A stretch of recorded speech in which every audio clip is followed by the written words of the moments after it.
আসসালামু আলাইকুম রহমতুল্লাহি আবরাকাতু। দেশ এবং দেশের বাহির থেকে যেখান থেকে দেখছেন শুনছেন, আশা করছি সবাই ভালো আছেন।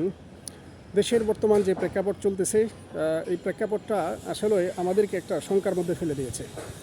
বিচার বহির্ভূত যে ধরনের কিছু হত্যাকাণ্ড বিভিন্ন জায়গায় ঘটছে, যে অপরাধ করতেছে, সাথে সাথে তাদের উপর মানুষ চড়া হচ্ছে, তাদেরকে মেরে ফেলছে বা তাদেরকে অঙ্গহানি করছে, এইগুলা ঘটনা ঘটতেছে। আর এইগুলো ঘটনা ঘটার পেছনে অন্যতম কারণ হলো আইনের সুস্থ প্রয়োগ নাই। দেখেন, একটা মানুষ দর্শন করলে তাকে দীর্ঘ সময় ধরে ওই দর্শকের শাস্তির জন্য অনেক সময় আইন আদালত ঘুরতে হয়। এটা একটা ব্যাপার। চুরি চামারি করলে দেখা যাচ্ছে 2-1 মাস পর বের হয়ে আবার চুরি চামারি করতেছে।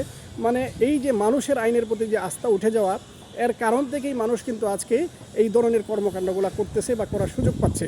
বা তারা যখন আইনের প্রতি মানুষের আস্থা উঠে যায়, তখন মানুষ নিজের হাতে আইনকে তুলে নেয়।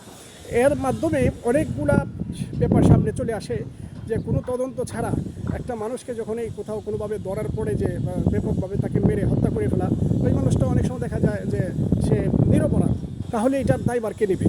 আবার সে যদি প্রকৃত অপরাধীও হয়, এই অপরাধের শাস্তি তো আর কোনো জনগণ দেয় না, এটার অপরাধের শাস্তি তো দেবে সরকার। এই জন্য সরকারকে একটা দায়িত্ব নিয়ে কাজ করতে হবে, যে জনগণের মধ্যে আইনের শাসন প্রতিষ্ঠার যে একটা ব্যবস্থা, এটা মানুষের অন্তরে কী করতে হবে, তাদের বিশ্বাসযোগ্য জায়গায় নিয়ে আসতে হবে, যে আপনারা তো যে অপরাধী ধরে আমাদের হাতে দেন, আমরা তাদের যথা উপযুক্ত বিচার করব এবং আইনে তার যে বিচার আছে এটাকে আমরা নিশ্চিত করব। দেখা গেছে বিভিন্ন ফাঁক ফোকর দিয়ে তারা বের হয়ে আবার যখন চুরি চিন্তায় রাহাজানি করে, দর্শন করে, এই জন্য মানুষের কী করছে, মানুষের ওই আস্থাটা উঠে গেছে, যার কারণে এই ধরনের হত্যাকাণ্ড বিভিন্ন জায়গায় ঘটতেছে। এখন তো একজন ভালো মানুষও যে কোনো হ্যারেসের মধ্যে পড়ে যেতে পারে, দেখা গেছে তার যে আত্মঘাতী হতে পারে, তার জানটা চলে যেতে পারে, সে নিহত হতে পারে। সম্প্রতিকালে এই ধরনের কয়েকটা ঘটনাও ঘটেছে। তো এই জন্য মনে করি যে যেখানেই যাদেরকে ধরবেন একটু জাস্টিফাই করার চেষ্টা করবেন, তাদেরকে সর্বোচ্চ পর্যায়ে আইনের হাতে তুলে দেওয়ার চেষ্টা করবেন, এবং সরকারেও যারা আছেন তারা মানুষের সাথে মানুষেরকে এই বিষয়টা আশ্বস্ত করবেন, যারা আমরা আইনের সুশাসন প্রতিষ্ঠা করতে বদ্ধপরিকর এবং আইনের শাসন আমরা প্রতিষ্ঠা করব।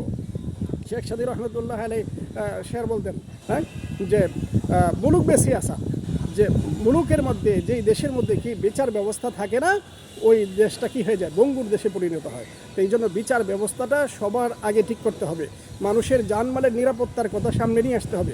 মানুষের জানমালের যদি নিরাপত্তা থাকে, মানুষ যদি নিশ্চিন্তে নির্বিঘ্নে চলাচল করতে পারে, তখনই কিন্তু এই সরকারের প্রতি মানুষের আস্থা থাকবে। আর না হয় দিন দিন মানুষের আস্থা চলে যাবে।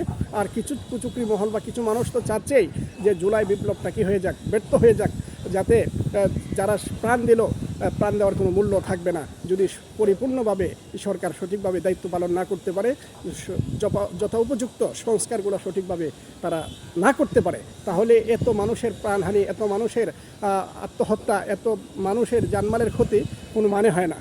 যদি আমরা আগের অবস্থায় ফিরে যাই, আবার যদি এই দেশের মধ্যে নতুন করে আবার ফাসিস্ট তৈরি হয়, আবার স্বৈরাচার তৈরি হয়, তাহলে এত মানুষের প্রাণ দিয়ে লাভ কী হবে? এই জন্য আসুন আমরা এই সরকারকে সমর্থন করি, সহযোগিতা করি, এবং পাশাপাশি সরকারের দায়িত্ব হলো যে সঠিকভাবে সবগুলার তদন্ত করে পূর্ণাঙ্গ বিচারের ব্যবস্থা করা এবং মানুষের মধ্যে আস্থা ফিরিয়ে আনা, যাতে কোনোভাবেই যাতে মানুষ বিচারহীনতার আস্থায় না ভোগে। আল্লাহ তাআলা আমাদের সকলকে বুঝে আমল করার তৌফিক দান করুন। আসসালামু আলাইকুম ওয়া রাহমাতুল্লাহ।